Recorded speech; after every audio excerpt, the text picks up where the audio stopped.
This guy became a millionaire overnight after he walked outside with his metal detector and made an unprecedented discovery.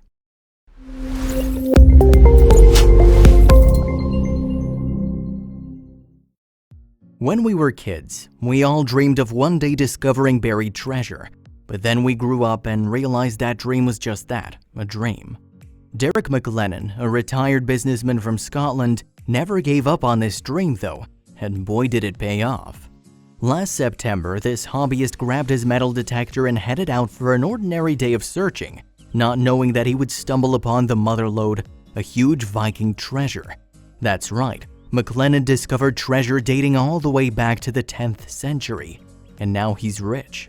Thanks to his metal detector, McLennan uncovered a hoard of jewelry and Viking artifacts worth millions, and he proved that you should never give up on your dreams of finding buried treasure. He immediately contacted Scotland's National Museum about his find, and they paid him £1.98 million for the haul. Not a shabby chunk of change to make off your hobby. McLennan's find was unprecedented. The National Museum of Scotland's Stuart Campbell said, "This is a hugely significant find. Nothing like this has been found in Scotland before in terms of the range of material this hoard represents. The treasure is so massive that it has been given its own name, the Galloway Hoard."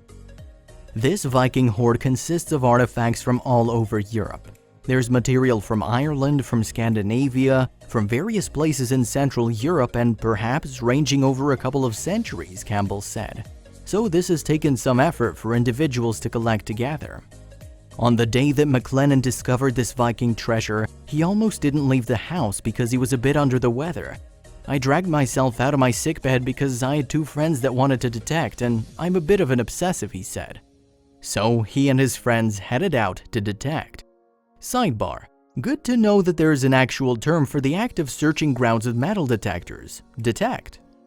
McLennan and his friends got permission to detect on church property in Dumfriesshire, and after an hour of wandering the field with his metal detector, something magical happened. He found a silver object.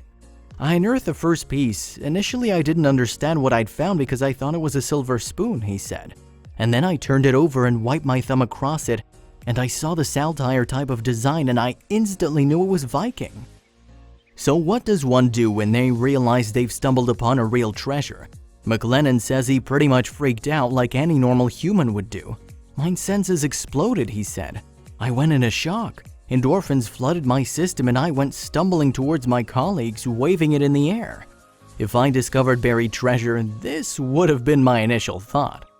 Once the trio realized there was a Viking treasure on the land, they ramped up their search. Their detecting skills helped unearth one of the most important archaeological finds in recent Scottish history. Fiona Hyslop, the Cabinet Secretary for Cultural and External Affairs, explained to the BBC, "It's clear that these artifacts are of great value in themselves, but their greatest value will be in what they can contribute to our understanding of life in early medieval Scotland, and what they tell us about the interaction between different peoples in these islands at the time." Here's a photo of McLennan and his co-detectorist, Gus Patterson, both of whom now get to enjoy some fame and lots of riches.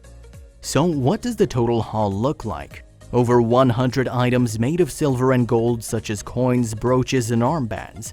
Say what you will about the Vikings being ruthless barbarians and all that, but these plunderers definitely appreciated the finer things in life. One of the most valuable items uncovered was an early Christian cross that dates from the 9th or 10th century. The cross is solid silver and features enamel decorations, which is apparently very unusual according to experts. These experts have also concluded that much of the treasure in this hoard was stolen from various communities by the Vikings. Alwyn Owen, a Viking specialist living in Scotland, says that this immense treasure reflects that some Anglo-Saxon monastery or settlement had a very bad day. Another artifact that has excited archaeologists is a silver Carolingian pot, possibly the largest one ever discovered.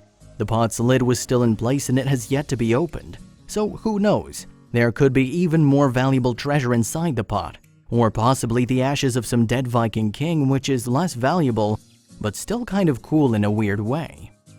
The Queen's and Lord Treasurer's Remembrancer (QLTR) has decided that these items shall be sent to National Museums of Scotland. Isn't it a bit odd? One day these items are sitting in a field covered in dirt and moss, and the next day they're being cleaned, polished, and put on display at a national museum. So what about the person who owned the land that McLennan detected on that day? Does he get a share of the $2 million? Nope. Scotland laws of discoveries pretty much say finders keepers, so McLennan gets to keep all the profits and the landowner gets zilch. So if you have a piece of land where there might be some buried treasure, you better get your own damn metal detector.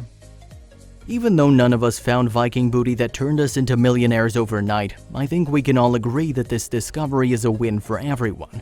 At least for everyone who once had the hope of discovering buried treasure when they were kids.